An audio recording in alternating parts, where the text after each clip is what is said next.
Hey y'all, welcome to Art of the Budget. My name is Nicole, my pronouns are she and her, and I live in the Pacific Northwest on what is the traditional territory of the Coast Salish Nations. And today I'm going to be talking about my 3-month period doing triple side gig in addition to my full-time job.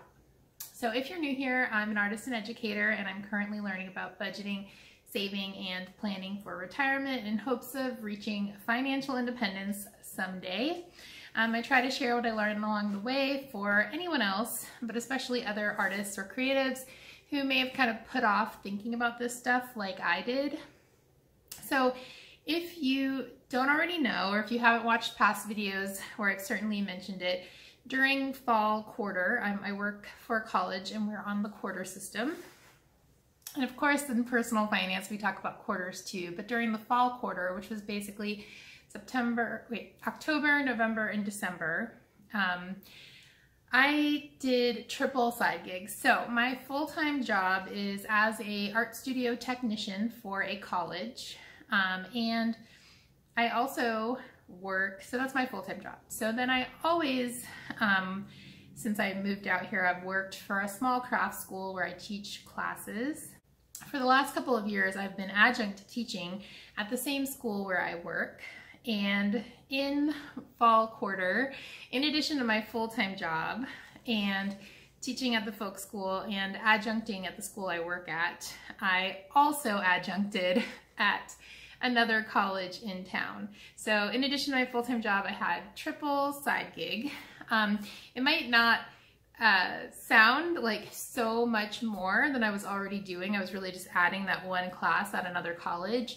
But what it meant for me was that I was working almost every weekday from 8 a.m. till 9 p.m., sometimes later, and that's not including grading or planning or anything like that. It's pretty intense. I think that averaged out to about 65 hours a week, you know, including things like going from one place to another. But even like when I would have an hour break between working and teaching, I mean, I was usually trying to eat something, and it wasn't really like free time. I was in the place where I work so many hours of the week, and when I wasn't, I was driving to another place, and then I was in that place. So it was a lot. I know that there are people who often work wild hours like this, and I really learned during this experience that I'm not someone who's really like cut out for that. I do like to have some leisure time. I definitely found myself wanting to eat junk food or convenience food. I found myself being like less motivated. I found myself feeling less creative. I'm usually teaching and working with students and working in the art studios is pretty exciting for me. But I found myself feeling a lot less creative, even for my own work. I definitely didn't do any of my own artwork during this whole time. But let's talk about the numbers. Okay, so I made about $1,500 more per month than I usually did. So it did help me get ahead in many ways. One of the goals that I had that I was able to reach was to pay off a loan that I had taken from my parents that helped me move across the country for the job I'm in. So that was pretty cool. I also was able to save in several areas. I was able to save a sinking fund for my car, for my cats, in case there was some kind of emergency. And when I look at my, I'm just looking down at my computer here.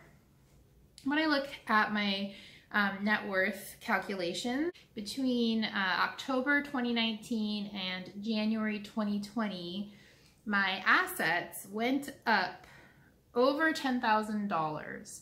So just to give you a little bit of context, so this is my assets only. I do have student loan debt that I'm currently enrolled in the Public Service Loan Forgiveness Program for, and so my net worth is negative. But looking at my assets alone, they went up over $10,000. And just to give you a little bit of context, the quarterly increases previous were as low as $975 and as high as just over $5,000. So it was double my highest increase ever. And this is my asset, so that does include some market gains, and it does include some interest. But I have to say that during this quarter, market gains were not that great. And actually most of my accounts are quite small, that none of them, you know, increase that much when the market does go up. So I would say maybe I could account for like under $1,000. That's just straight up like interest or market gains. And that's not like exact math, but yeah, over $10,000 increase in assets. Of course, you know, most of that was savings, things like the sinking funds. And then that does not include the over $2,000 I paid back to my parents. So that is pretty cool. So to answer the question, was it worth it? I think that for 3 months, it was worth it. I was really able to make some major strides, and I feel really secure now.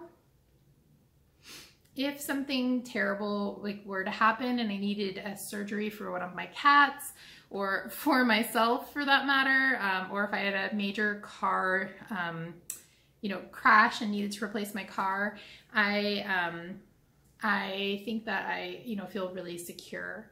So that's pretty great.